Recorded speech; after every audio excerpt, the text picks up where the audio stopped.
आज Doubtnut app download करें। Doubtnut पर अपने सभी गणित, रसायन विज्ञान, भौतिक विज्ञान और जीव विज्ञान के डाउट्स का करो सफाया।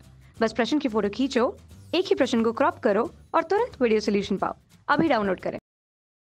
हेलो दोस्तों, तो हमारे पास क्वेश्चन क्या है कि आदर्श गैस क्या है, दाब और ताप की किन परिस्थितियों में एक गैस को आदर्श गैस माना जा सकता है, और इसका जो तीसरा पार्ट है उसमें क्या कहा गया है कि आदर्श गैस तथा वास्तविक गैसों के अंतर को स्पष्ट कीजिए। तो चलिए देखते हैं।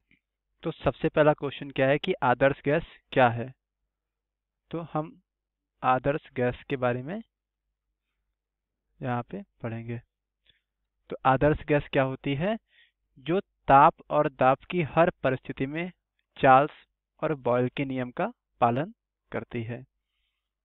ठीक है,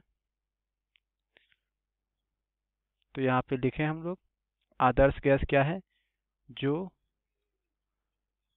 ताप व दाब की हर परिस्थिति में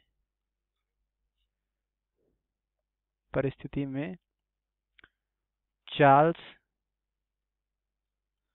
व बॉयल, ये दो नियम आपने सुने होंगे, के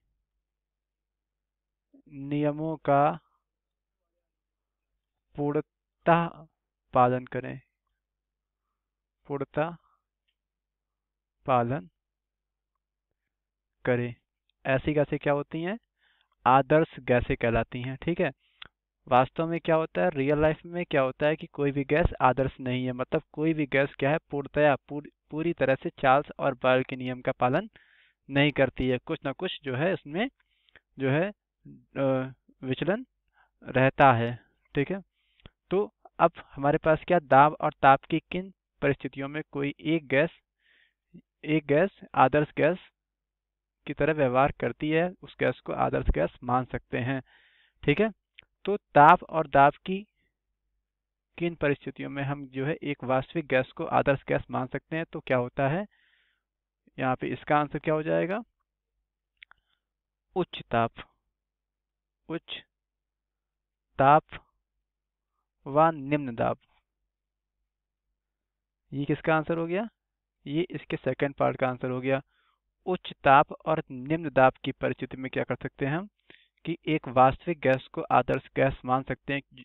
ठीक है, इसका मतलब क्या होगा, किसी गैस को बहुत ऊंचे ताप पे गर्म करें और उसका जो दाब है बहुत कम कर दें। ठीक है, इससे होगा क्या, इससे जो उसके मॉलिक्यूल हैं, जो अणु हैं गैस के, वो बहुत दूर दूर हो जाएंगे। ठीक है, और जो वास्तविक गैस की जो थ्योरी है, तो वो भी यही कहती है क्या कि कुछ यहाँ पे जो है आदर्श गैस के कुछ यहाँ पे क्या है, अणुगति सिद्धांत के अनुसार कुछ यहाँ पे नियम दिए गए कि उस ऐसा होना चाहिए, तब हम किसी गैस को आदर्श गैस कहेंगे। क्या कि उनके अणुओं के बीच कोई बल कार्य न करे। ठीक है, उनके जो अणुओं का जो आयतन है वो पूरी गैस के आयतन में नगण्य हो। तो जब उच्च ताप यानी कि बहुत ऊंचा ताप देते हैं तो क्या होता है कि अणु जो है दूर दूर हो जाते हैं, इनसे उनके बीच लगने वाला बल है वो ना के बराबर हो जाता है। इसलिए हम कह रहे हैं कि उच्च ताप पर हम किसी वास्तविक गैस को आदर्श गैस मान सकते हैं, होती नहीं है, मान सकते हैं, क्योंकि उस वास्तविक गैस के जो गुण हैं वो आदर्श गैस के गुण की तरफ प्रोत्साहित होते हैं, मतलब उसके जो गुण हैं वो आदर्श गैस की भांति व्यवहार करने लगते हैं। अब हमारा जो तीसरा पार्ट है क्वेश्चन का, वो क्या है कि आदर्श गैस तथा वास्तविक गैसों के अंतर को स्पष्ट कीजिए। तो इसके लिए चलिए हम जो है एक टेबल बना के जो है करते हैं इसको। तो यहाँ पे हमने क्या किया है, एक टेबल बना ली है जिसमें एक तरफ क्या है, आदर्श गैस है, दूसरी तरफ वास्तविक गैस है। ठीक है, तो एक एक करके कुछ गुण, जो कुछ मुख्यतः गुण हैं, उनमें इनमें क्या अंतर होता है वो देखते हैं। तो पहला गुण जो हमने यहाँ पे लिखा क्या कि आदर्श गैस क्या होती है, चार्ल्स व बॉयल के नियम का पूर्णतया पालन करती है, के नियम का पूर्णतया मतलब पूरी तरह पालन करती है, पूर्णतया पालन करती है। ठीक है, वास्तविक गैसें क्या होती हैं, पालन करती हैं लेकिन पूर्णतया नहीं करती, उनमें कुछ विचलन होता है। ठीक है, तो क्या है, पूरी तरह पालन नहीं करती हैं। ये क्या हो गया, वास्तविक गैस और आदर्श गैस में एक अंतर हो गया। ठीक है, ये क्या हो गया, ये एक अंतर हो गया जो दोनों में यानी कि आदर्श गैस और वास्तविक गैस में क्या है, अंतर एकदम स्पष्ट कर रहा है। ठीक है, अब बात करते हैं इसके दूसरे जो है अंतर की। क्या, कि आदर्श गैस में क्या होता है कि अणुओं के बीच कोई आकर्षण बल नहीं काम करता है, यानी आदर्श गैस के अणुओं के बीच कोई भी आकर्षण बल काम नहीं करता है। मतलब उनकी जो दूरी इतनी ज़्यादा होती है कि उनके बीच कोई आकर्षण बल काम नहीं करता है, आकर्षण बल काम नहीं करता है।